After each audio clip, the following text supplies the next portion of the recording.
Hundreds, maybe thousands of cars that go through this intersection every day. Did you hear me? Here's a live look at the area he's talking about, of the hundreds of thousands of cars that do drive by that area every single day. MoPac near the Cesar Chavez exit. More than a dozen, though, light poles. Look how dark it is.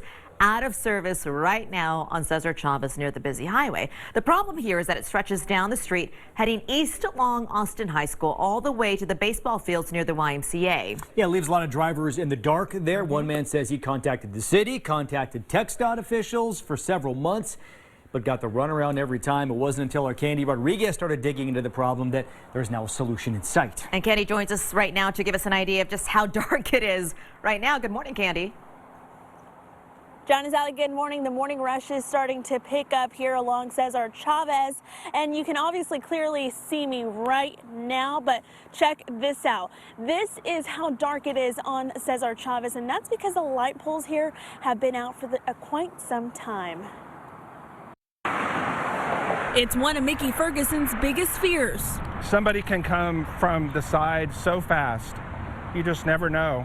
A few months ago, he got off of MoPac onto Cesar Chavez and realized it was really dark. So I was just immediately thinking, well, it's just some bulbs burned out. He contacted the city and was told the light poles were TxDOT's responsibility. He then contacted TxDOT, only to be told the lights belonged to the city. And a lot of back and forth. I was just so concerned about safety. So he gave us a call. I just would like to see somebody fix them. I mean, somebody step up and say, these are our lights and we're going to get them fixed. We looked into it, and it turns out the lights belong to the city, but a TxDOT contractor accidentally cut the wires that keep the lights on. I was so scared that this was just going to linger on and somebody was going to die. I mean, I really did think it was going to take a serious accident or a death to get something done. TxDOT says the repairs will start this week, and they should be completed by the end of the month. We're live in Austin this morning. Candy Rodriguez, KXAN News. All right, Candy, thank you very much. If you see something similar along the highway, you can call Austin 311 to have something done about it.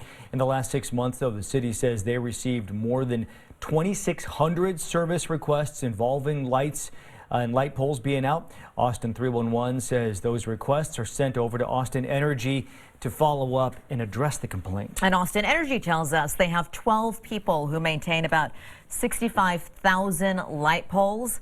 And in March alone, crews had 524 service requests. They were able to complete about 500 of those, a little more than that, within 3 days. So they say they're working hard. Started to look into the safety concern after a viewer emailed us, and you can do the same anytime. Just send your story idea to report it at KXAN.com.